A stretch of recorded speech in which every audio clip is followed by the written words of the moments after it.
Have you ever reached a point where you felt like you did everything right, yet everything still went wrong?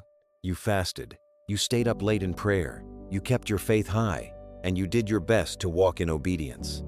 But despite all that effort, the door you were knocking on didn't just stay closed, it was slammed shut and locked. When you see everyone around you moving into their next season, while you feel stuck in the same place, it's only human to feel like God has overlooked you. It's easy to let the sting of rejection settle into your heart and make you believe you aren't good enough. But I want to challenge that perspective today. What if the no you just heard isn't a sign of failure, but a sign of divine favor? What if what you perceive as a closed door is actually God's way of shielding you from a path that would have eventually destroyed you? We often mistake God's protection for His rejection, but the truth is far more powerful. When things don't go our way, it's usually because God has a way that is infinitely better. We see this pattern all through the scriptures. Think about the life of Joseph. He was betrayed by his own family, sold as a slave, and then thrown into a dungeon for a crime he didn't commit. From the outside, it looked like Joseph was being rejected by everyone and even forgotten by God. But every time a door closed on Joseph, it was actually moving him one step closer to the palace. If he hadn't been rejected by his brothers, he never would have ended up in Egypt to save the world from famine. Even Moses faced intense rejection. When he first tried to help his people, they turned against him, and he ended up living as a lonely shepherd in the desert for 40 years. It felt like his purpose was over, but that period of isolation was exactly what he needed to encounter the burning bush and receive his true calling. Even our Savior, Jesus, understood this pain. As it says in Isaiah 53:3, he was despised and rejected by mankind, a man of suffering and familiar with pain.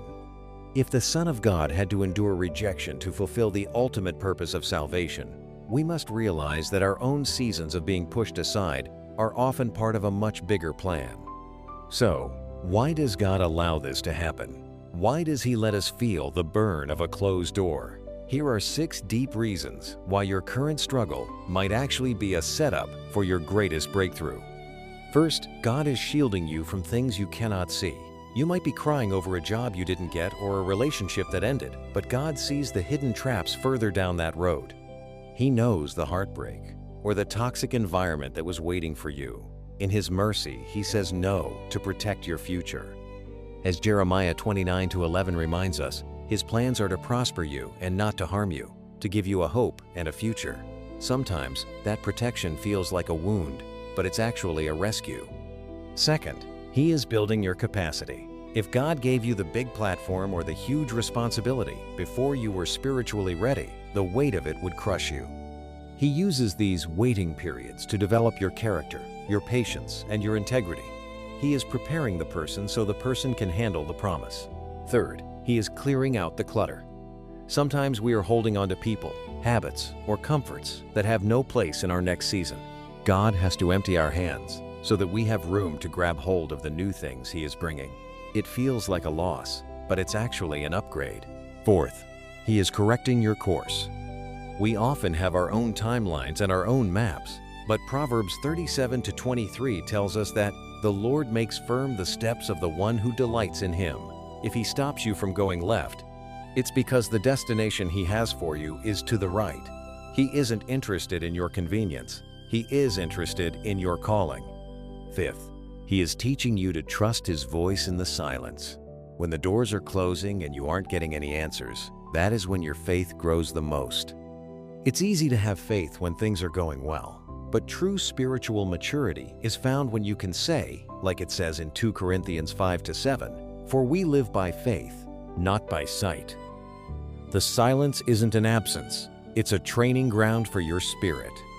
Finally, God is setting you apart. Sometimes you get rejected simply because you don't fit into the average places you're trying to go. You are a chosen people, a royal priesthood, as 1 Peter 2-9 describes. You weren't meant to blend in or settle for less than is best. If you feel like an outcast, it might be because God is elevating you to a position that requires a different level of focus and consecration. Remember, what feels like a heartbreak today will be your testimony of protection tomorrow. God never wastes your tears. and He never closes a door without having something better waiting for you on the other side. The question is, will you keep staring at the closed door, or will you turn around and see the new path He is opening for you?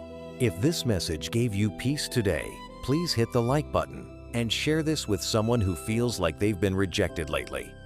We want to grow this community of believers, so please subscribe and turn on notifications for more deep biblical encouragement. I want to hear from you in the comments. Type the word trust if you are ready to let go of the past and step into the new thing God is doing in your life. Let's encourage one another in the comments section. May God bless you, strengthen you, and give you the vision to see His hand at work in your life.